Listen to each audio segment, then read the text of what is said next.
I have an example of a performative contradiction. Sure, go ahead. The virgin birth and coming back to life after death. How are either one of those a performative contradiction? Because they're impossible by the standards of reality. Excellent. What is it that is identifiable that dictates what cannot be, including life after death? Well, a being can't be and not be at the same time, so God is absurd.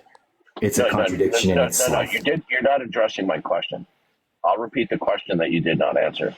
What is it that is identifiable that dictates ultimately what cannot be? Because you're going to need to people don't live. People don't live forever. You're making an appeal. You're making an appeal. It's a non sequitur. Yeah, you're making an appeal from induction. You're making the black or white swan fallacy. All swans that I've seen are white, therefore all swans are white. That's a fallacy. Yeah, but human beings don't have virgin births. Come on, that's absurd. Sir, you're making an appeal from induction. Okay, you're also. Are you approaching this? Are you okay? Are you saying that a virgin birth? Dude, can you converse like an adult? Okay. Now, when you say the virgin birth was not possible, can a virgin? When the angel Gabriel spoke to Mary, and Mary said, "How can I be with child when I have not known a man?" She was basically saying, This doesn't make sense. This is impossible. I haven't known a man. And the angel Gabriel here said to her, with God, all things are possible. So in order for you to stand your ground that it's impossible, you're going to have to establish that there is no God. Can you do that? Yes, God is an absurd characteristic of human beings' imagination.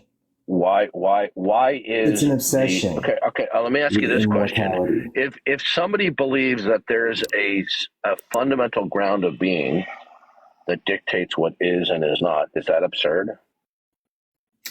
No, it's not absurd. But okay, stop right there. So somebody identifying that there is a ground of being that dictates what is and cannot be, according to you and me, it's not absurd. Now, if I add the characteristic or the property of a mind, that the ground of being possesses the characteristics of a mind, does the addition of the property of mind to the ground of a being, does that instantaneously make that absurd?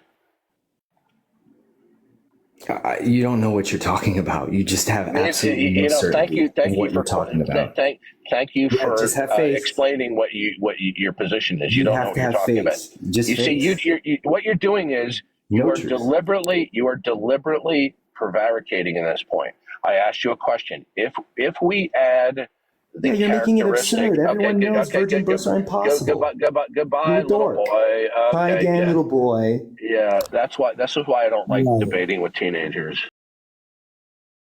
Look, you guys are an absolute colossal embarrassment.